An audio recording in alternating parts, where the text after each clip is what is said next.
Good morning! So, today, nandito kami sa hotel sa Toyuku Indi, malapit lang po sa J Mall or tinatawag ngayon na SMG Mall.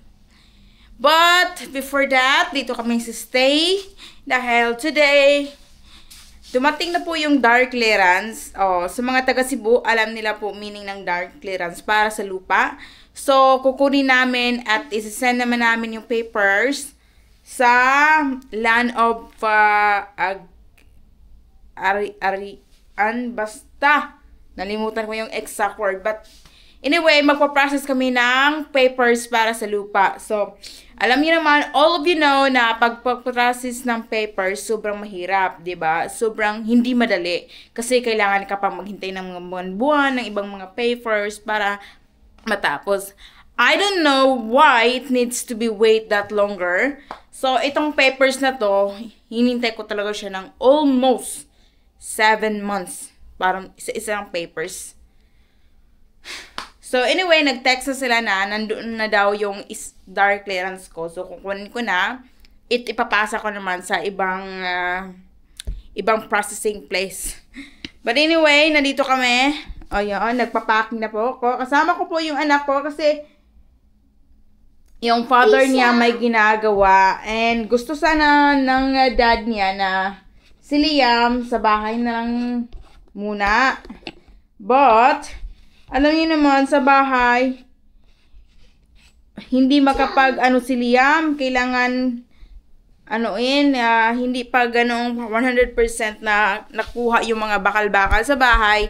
And nag-a-accounting yung daddy niya today. So, alam niyo naman, no? Kapag accounting, sinasabi kong accounting, kailangan talaga na peaceful, hindi maingay, para hindi ka magkamali sa pag-add ng mga numbers.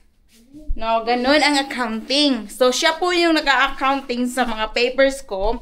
Tapos, nag-a-accounting din siya sa mga papers niya for Norway. Accounting kasi yon. But anyway, let's continue packing here. So, nagdala ko ng sabon. Kasi para maghugas ng mga bottles ng anak ko, hindi nangangamoy. So, it's already 9. Kailangan nag-edit pa kasi ako ng video.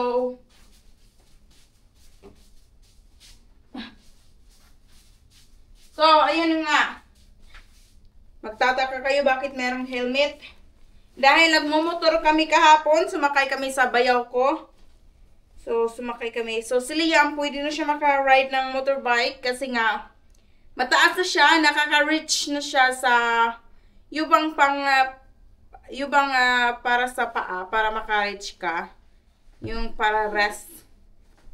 Basta, naabutan niya yung requirements na kapag sasakay, kailangan yung paa mo nakaabot na sa yung papatungan sa paa. Hindi ko yung alam yung exact word. But anyway, let's go. Ito nga pala yung baon ng anak ko. Nagbaon siya ng mga animals. Di talaga mawawala yan pag punta kami ng mga mall. Then, wallet. So, one night lang kaming binubuko dito kasi I don't know if makapagtapos ako today. Kapag matapos ako, good. Pag hindi ako matapos, maghanap na lang kaming istihan para makatipid tayo. Liam, your bottle.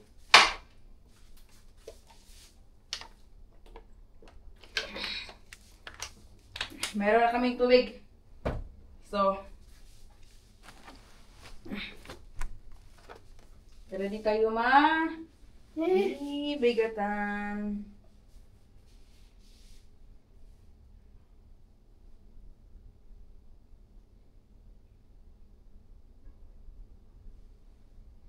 So anyway, your milk, no? Milk.